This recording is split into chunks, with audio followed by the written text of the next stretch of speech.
fonction publique aujourd'hui s'adapte à son temps, s'adapte aux économies qui sont demandées aux collectivités et à l'État. Nous, à la ville de Samy, nous avons perçu 10 millions d'euros de dotation en moins, idem à la Sinor, avec mon collègue Didier Gopal. Nous nous sommes adaptés, mais il ne faut pas une fonction publique minorée sur un territoire comme La Réunion, où vous avez encore 42% de la population qui vit sous le seuil de pauvreté, et un territoire, ça a été rappelé, qui n'a pas fait encore sa transition démographique. Il y a deux choses qui ont été dites tout à l'heure, et je rejoins effectivement un collègue à côté de moi, sur la nécessité, on a parlé de la formation. Quand on a dit on va investir 15 milliards d'euros, il faut former. Mais j'estime qu'il y a deux sortes de formation. Il y a la formation pour la réinsertion, des gens qui sont en dehors du système, il faut qu'ils arrivent à se réinsérer. Et il y a la formation pour s'adapter à l'économie. Et il y a un mot qui a fait tilt ici, c'est la capacité d'anticipation.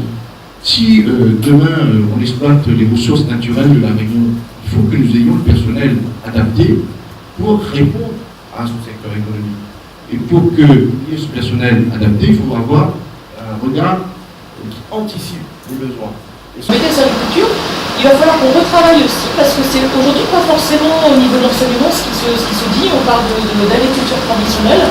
Il faut savoir qu'aujourd'hui, pour avoir une terre bio, il faut qu'elle soit pendant 5 ans, il ne faut pas qu'elle ait été cultivée.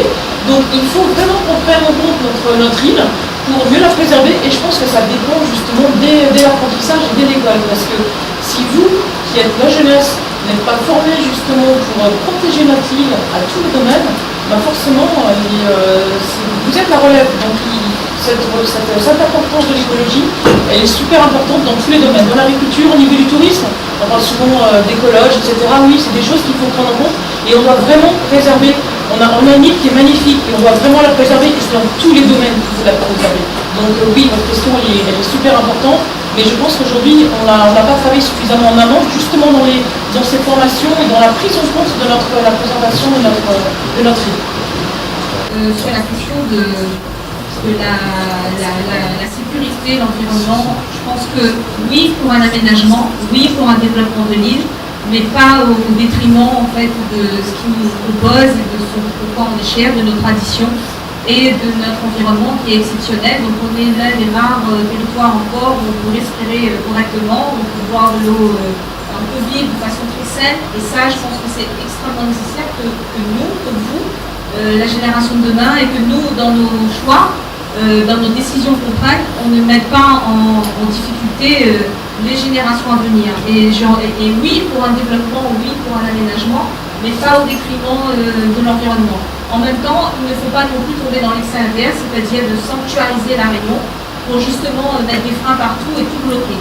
Je pense qu'il faut effectivement, on a un certain nombre de structures, je pense à la réserve nationale, je pense au parc national, à la question des carrières qui s'invitent sur la NRL. Monsieur Moral, excusez-moi, mais la NRL, tout à l'heure je ne réagis pas, mais c'est pas 1500 emplois, c'est 250 emplois réellement créés pour 1,7 milliard, sans compter les dépassements des 250 millions. Tout ça pour dire que les choix qu'on va faire, les choix des élus, les choix demain qu'on va faire pour La Réunion, doivent être mesurés au titre de tous ces impacts sur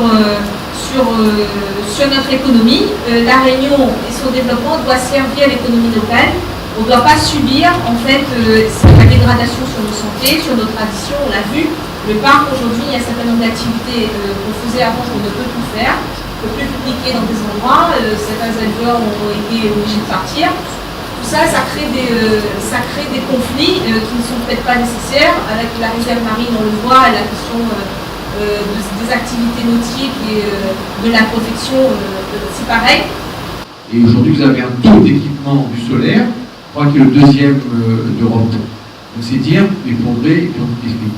Il y a une marge de manœuvre pour que tout ce qui est énergie électrique propre avec l'éolien, avec les centrales qui brûlent de la bagasse, qui font de l'électricité mixte, charbon et cancer. On brûle de la bagasse pour faire de l'électricité. Tout ça, il faut continuer, on est bon, il faut être encore meilleur. Aussi bien qu'il y a des Brésiliens qui sont venus ici il y a 2 ans. Vous savez qu'il y a beaucoup de sucre en Brésil, c'est le premier producteur mondial, donc pour le copier. Bon, deuxièmement, la revue littorale, je ne veux pas polémiquer le nombre d'emplois, mais il y a eu une sorte de référendum sur la revue littorale en 2015. Didier Robert a été élu là-dessus, très largement. Ceux qui ne voulaient pas faire cette route sont des irresponsables. Il n'y a qu'à voir Le bouchon et la galère qui bloque l'activité économique, je ne parle même pas des risques des fondements massifs, hein, qui sont réels, donc c'est le truc qu'il fallait la faire. Le suffrage universel fait que ça a été tranché. Il y a des accords Matignon avec des très forts cofinancements européens avec l'État, donc il faut avancer et il faut écrire les pages blanches de l'avenir.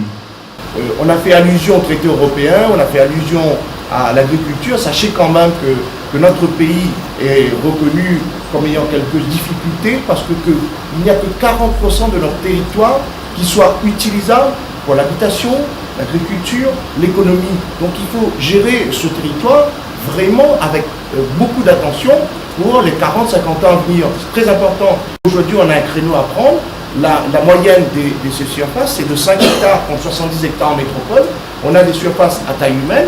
Je suis partant pour que demain, on prenne des créneaux labellisés bio sur de nouvelles productions telles que le cacao, le café, des produits qui sont très demandés au niveau national. On a parlé du sucre aujourd'hui. On a atteint un degré de technicité dans la production du sucre aujourd'hui qu'on peut largement concurrencer nos grands concurrents brésiliens, thaïlandais, vietnamiens, australiens aussi, qui sont des concurrents, pour se lancer dans la grande production de sucres spéciaux et pour conquérir les marchés tels que le marché allemand où la demande est très forte. On ne peut pas préserver la nature en créant des frustrations ou en faisant en sorte que les gens tournent le dos. Hein, ce serait pire que tout. Ça, c'est la première chose que je voulais dire. La deuxième chose, c'est de dire, on a parlé d'énergie propre. Ce qui compte, c'est agir. Hein, et lorsqu'on agit, c'est ce qu'on a fait en augmentant le prix du rachat d'énergie solaire. On a vu en même temps la production d'énergie solaire augmenter de 34% à la Réunion. Voilà. Donc il faut agir. Et juste un petit mot comme ça pour taquiner un peu Madame Nabéleza qui me dit que vous auriez dû agir plus tôt. Non, on a quand même agi. L'égalité réelle, c'est 145 mesures.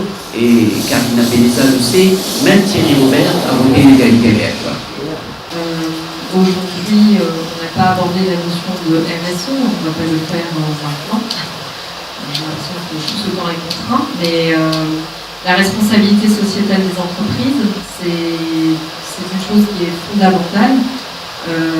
C'est une manière de préserver l'environnement aussi, que de travailler avec les acteurs locaux, de travailler avec ses pairs, les entreprises qui sont à côté de soi. Et c'est ce qui contribue également au développement de l'économie locale. Commentaire d'abord sur la vision que vous avez monsieur du CICE. Si le CICE n'est pas assez efficient, c'est pour une bonne raison, c'est lié à la taille des entreprises. De quoi parle-t-on 3 salariés, 6% de la masse salariale, ça fait 5 000 euros par an créé par l'emploi. Revoyez l'équité, les critères de redistribution, et peut-être que je vous garantis que peut-être contraindre les emplois. Ça, c'est le premier commentaire. Le second, vous voulez créer de l'emploi, et à mon avis, quelque chose qu'il faut travailler, et pas parfait, ce sont les primes pour l'embauche. Elles sont nécessaires pour nous, pour les TPE-PME. Quels sont les critères d'attribution et les taux? Il y a 2 sujets et 2 problèmes. Le premier, c'est le niveau salarial. 1.3, 1.5, 1.9. D'accord? Donc je comprends la logique politicienne de prendre des jeunes ou des personnes qui ont des bagages moins importants, et là pour vous, pour créer de l'emploi et justifier de vos missions. Mais la logique économique devrait aussi qu'on soit plus performant et plus compétitif. Donc je ne comprends pas pourquoi on ne permet pas, sauf par fonds fédère, si je suis éligible, de prendre un grade à 3, 4, 5 000 euros, un surdiplômé, dont j'aurais peut-être besoin pour booster ma compétitivité sur le territoire et ailleurs. On ne le permet pas et il est inaccessible pour moi. Il est vraiment inaccessible. Donc je pense qu'il y a un travail là-dessus à faire. Le second, c'est sur le critère d'éligibilité. Il faut que l'emploi soit productif, nous dit-on. Mais est-ce que, enfin, les politiques vont comprendre qu'une assistante de direction, un commercial qui n'entre pas dans les critères d'éligibilité sont indispensables pour la croissance d'une entreprise, pour lui permettre de se développer et dégager du temps pour le chef d'entreprise pour qu'il fasse lui autre chose. Donc, ces postes-là sont exclus des dispositifs.